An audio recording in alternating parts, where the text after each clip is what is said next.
నియోజకవర్గాల్లో ఎన్నికల సందడి మొదలైంది. ఖరారైన అభ్యర్థులు కథన రంగంలోకి దిగుతుంటే ఖరారు కాని చోట్ల ఆశావాహుల్లో టెన్షన్ కనబడుతోంది.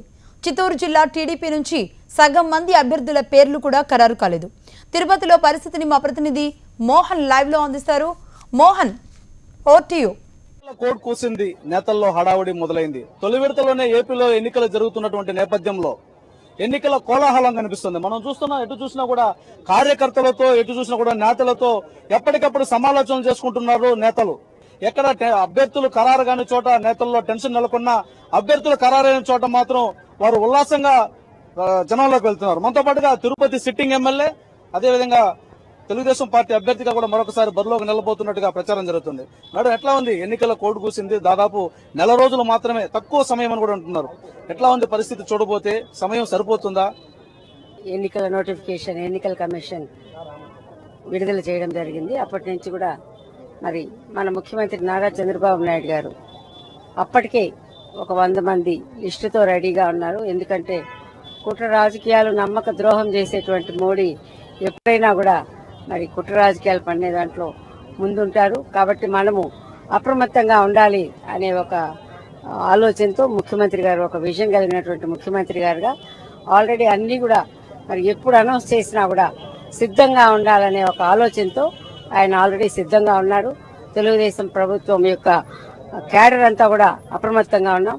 నిరంతరం మేము 4.5 సంవత్సరాలుగా కూడా ప్రజల్లోనే ఉంటున్నాం.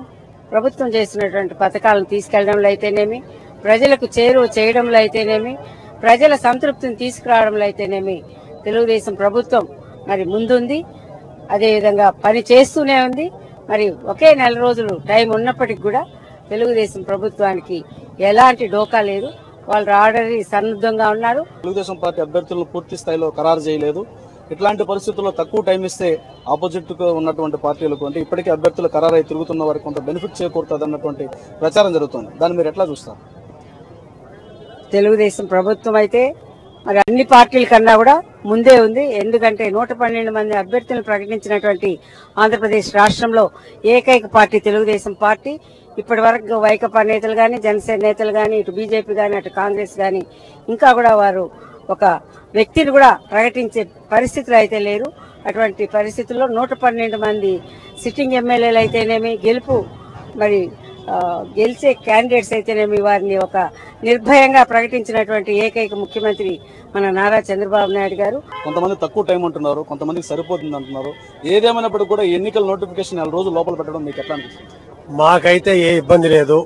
ఎందుకంటే మా ముఖ్యమంత్రి గాని, మా ఎమ్మెల్యే గారు గాని నిత్యం ప్రజల్లో ఉన్నారు, సంక్షేమ అభివృద్ధి కార్యక్రమంలో ఉన్నారు.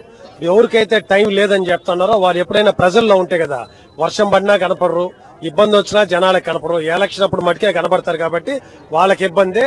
ప్రజల్లో ఉండేటువంటి సుగుణమ్మ గారికి ఎప్పుడు కూడా ఇబ్బంది లేదని తెలియజేసుకుంటా ఉన్నాం.